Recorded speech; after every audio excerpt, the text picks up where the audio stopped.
I was sitting at the kitchen table, nursing a cup of coffee that had gone cold hours ago when she said it.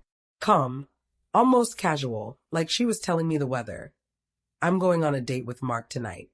I froze mid-sip, the bitter liquid burning the back of my throat. What? My voice cracked, too high, too desperate. A date? She didn't flinch, didn't stumble over words, just shrugged, smoothing the fabric of her blouse like she was getting ready to step out to pick up groceries, instead of confessing to something that should have shattered our life. Yeah, he asked. I said yes. I blinked, waiting for the punchline. Maybe she was joking, but her eyes were steady, unapologetic. Calm, cold. It hit me slowly, like a drop of water wearing through stone. And then the small things I had brushed off for months, they weren't small anymore. The missed calls I convinced myself were work emergencies. The hidden messages I thought she was just deleting to save storage. The night she came home late, perfume heavy on her clothes, smiling like nothing had happened. I had been blind, too trusting, or maybe too afraid to see. I told myself it was my fault. I must have done something to drive her away. Maybe I was too busy, too quiet, too whatever. The self-doubt was suffocating, and yet the nagging suspicion refused to leave. Later that night, I was going through the drawer where she kept her phone charger.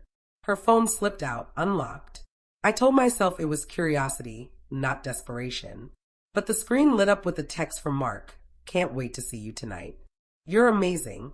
I dropped the phone. The sound echoed in the quiet apartment like a gunshot. My hands shook, my chest tightened, and suddenly, every memory of our life together twisted.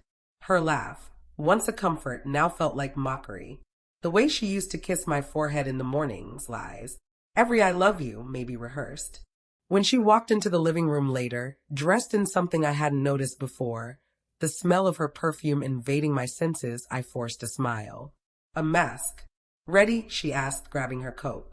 I handed her something she didn't expect. It was a box. Small. Square. Cold metal inside, glinting under the kitchen light. She froze, eyes narrowing.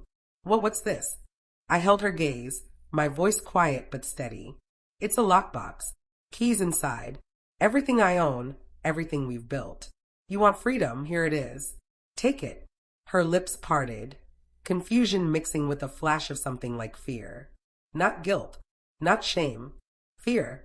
For the first time, the power shifted. I watched as she hesitated, the world she thought she controlled slipping like sand through her fingers. I felt a strange clarity in that moment, like the storm in my chest finally calmed, leaving something sharper, colder. Respect for myself. I had loved her with everything, and she chose lies. I wasn't broken, I was awake. She didn't say anything. She didn't argue. Just turned, coat swishing, and walked out into the night she thought was hers to command. The door clicked behind her. Silence. My apartment smelled like cigarettes and betrayal, yet I felt a strange relief. I sat down again, coffee long cold, heart still racing. I replayed every smile, every whisper, every touch. And though the sting of betrayal cut deep, something else rose, the understanding that love is not about possession. Trust, once broken, is not yours to reclaim. That night, I didn't cry. I didn't scream. I just sat, listening to the quiet, and made a promise to myself. Never again would I let someone's calm betrayal define my worth. I would rebuild, piece by piece, stronger than before. She went on her date. I went on my life. And for the first time in months, I felt something I hadn't in a long while. Freedom.